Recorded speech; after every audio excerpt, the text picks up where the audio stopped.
Hi, it's Ali here and I hope you're all well. So last week I spoke to you about my own journey with imposter syndrome and how I felt over the years.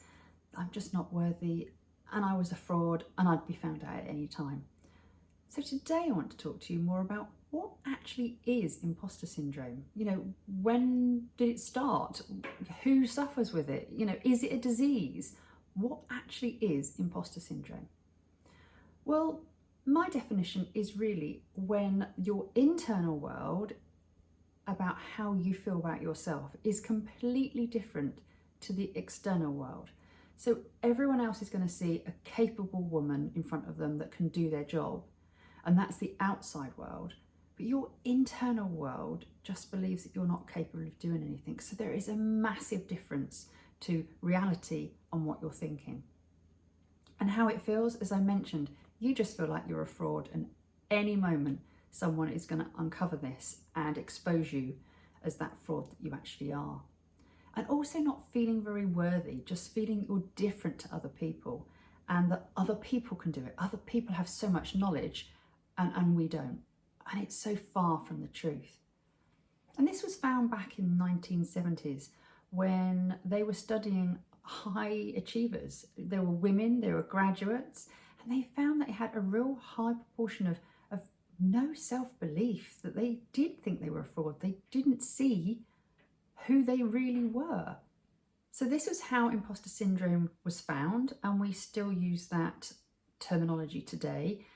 And it's not about self-esteem, because I have high self-esteem, but I can still suffer with imposter syndrome. It's more about self-doubt, just not believing in yourself.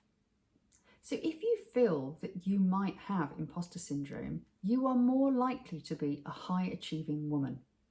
Yes, men can get it too, but the studies back in the 70s were more about women, and my passion is to help women out there. So I'm talking to you women out there at the moment. So if you do feel a fraud, it's more likely because you have such high standards and you believe that you could do so much more, and you're not seeing the amazing job you're doing now. You're not seeing the hard work you've put in, all of the study you've done, everything you're doing at work to make you the person you are now. You're not seeing that. You're just listening to your inner voice saying, I'm still not good enough and I'm going to be found out. But the people around you can see that you're amazing. They can see that you know your job inside out. And this is why I believe it's a disproportion of your internal world and your external world. So you might be listening to this and thinking, well, actually, Ali, yeah, I think I have imposter syndrome. So what do I do about it? Well, the number one thing is to talk about it. Do what I'm doing now, because the more we actually push it down and don't let other people know how we're feeling, we're not going to realise that actually lots of your friends are going to feel this way. They're going to be work colleagues that feel the same as you do, because that's part of human nature, is that we do put people up here and we put ourselves down here. And with imposter syndrome, that makes it even worse. So talk about it, share how you feel, and realise that you're not alone. So that's the number one thing. And my second bit of advice is look at facts, because this is what I found over the years, that actually the truth is staring me in the face, that I can do it, but I'm ignoring it because all I'm interested in is in the internal world, my emotions, how I'm feeling. Goodness, I feel such a fraud. How can I possibly do this? Or actually, if I looked on paper, if I looked at the job that I was doing, I'd have realised that I was capable, and actually I was more than capable of doing the job. So my second bit of advice is definitely look at the facts. And my third bit of advice is to actually look at what you've achieved. Look back at, the exams that you've done, the courses you've done, the jobs you've done, the person you've become, and write it down and look at it and realise that you are just as good as anyone else.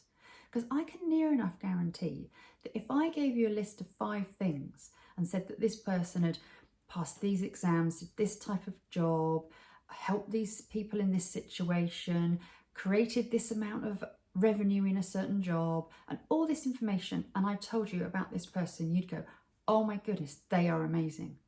But if you did those things, you would have looked at excuses of why it happened. Oh, well, it was the environment. Oh, it's because someone helped me.